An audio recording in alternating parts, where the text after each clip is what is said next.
Mehmet Ali onu da kes, o şeyin kafasına değecek olan. Tamam. Öyle mi? He.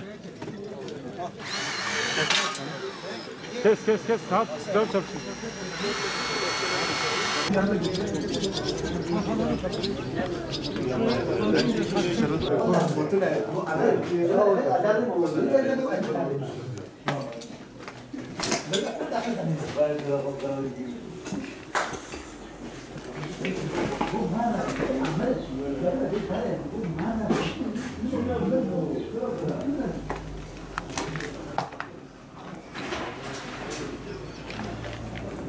Amsa sandalye der.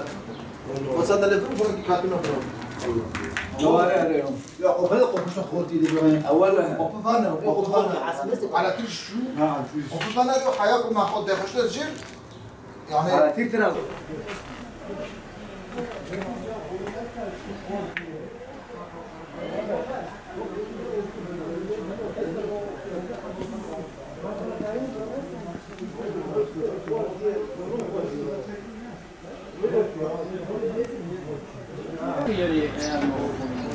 هذا هي وني صوامي فيه نعم Burası da tehlikelidir abi.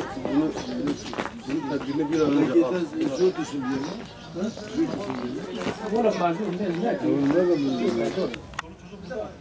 gelsin baksın ha. Affet gelsin baksın. Bakalım. Aynen. Gel.